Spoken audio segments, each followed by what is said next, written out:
보그코리아에 실린 이 사진을 보셨나요? 영빈관에서 모델 한혜진이 붉은 옷을 입고 포즈를 취하고 있습니다. 한복이라는데 한복인 듯 아닌 듯 또 관능적인 포즈까지. 청와대에서 촬영한 화보가 맞는지 의문이 듭니다. 배경이 영빈관이다 보니 논란이 벌어지는 것은 당연지사. 청와대는 어엿한 역사문화유산인데 국적 불명의 패션 화보가 웬 말이냐? 국격의 추락이다, 불쾌하다, 자괴감 든다 비난이 쏟아졌습니다. 문화재청은 패션 잡지 보고와 함께 한복의 새로운 현대적 해석을 시도하고 열린 청와대를 새롭게 소개하려 했다. 중국의 문화 공정에 대항하는 측면도 있다고 해명했습니다. 문화재청의 해명에도 논란은 가라앉지 않았죠. 화보 속 일부 패션이 일본 디자이너 작품이란 사실이 알려지며 반발이 이어지고 있습니다. 아무래도 첫눈에 들어오는 게 모델이다 보니 생뚱맞게 한혜진 씨에게도 화살이 돌아갔는데 이게 어디 한혜진 씨를 비난할 일입니까? 한혜진 씨는 탑 모델로서 자기 직업에 충실했을 뿐이고 보그코리아 역시 사업을 했을 뿐이겠죠. 한혜진 씨와 보그코리아에 대한 비난은 번지수가 틀려도 한참 틀린 것입니다. 문제는 준비 없는 행정, 절차 없는 행정, 밀어붙이기식 행정 아니겠습니까? 청와대 졸속 이전에서부터 문제가 시작됐다고 보는 게 타당하겠죠?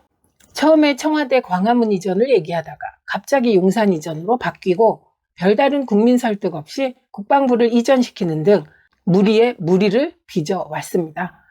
과거 정부에선 청와대 안에 집무실, 관저가 있으니 국가 재난 상황이 터져도 청와대가 컨트롤 타워가 돼 신속 대응이 가능했는데요. 윤석열 정부는 거주지는 아크로비스타, 대통령실은 용산으로 떨어져 있다 보니 80년 만에 수해가 나자 대통령이 제대로 대응하지 못했고 사실상 무정부 상태라는 말까지 나오게 된 지경입니다. 이 모든 건 계획 없는 청와대 폐지, 대통령실 이전의 후유증. 뒤늦게 정부는 청와대를 베르사유 궁정 같은 문화 트레이드마크로 만들겠다고 나서고 있습니다. 그런데 느닷없이 청와대 옛 본관, 즉 조선 총독부 관저를 복원해 모형 건립을 추진하겠다고 덧붙여 또 다른 논란을 일으키고 있습니다. 조선 총독부 관저는 일제 잔재로 이미 김영삼 대통령 때 민족 정기를 바로잡고 국민 자긍심을 되살린다는 취지로 헐어버린 바 있습니다.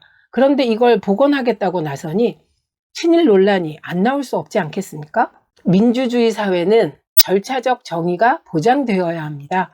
입법, 사법, 행정 모두 손발을 맞춰 절차에 맞게 움직여야 합니다. 민주주의의 이 기본 원칙을 어긴 졸속 대통령실 이전의 부작용은 앞으로도 계속될 것입니다. 원칙 없는 행정, 계획 없는 즉흥 행정은 부작용을 낳습니다.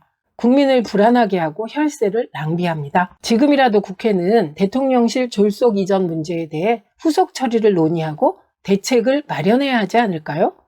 그 전에 이 모든 문제의 원인을 찾아 이유를 따지고 책임을 물어야 합니다. 원인이 누구냐고요? 작전상 보안입니다. 최민희였습니다.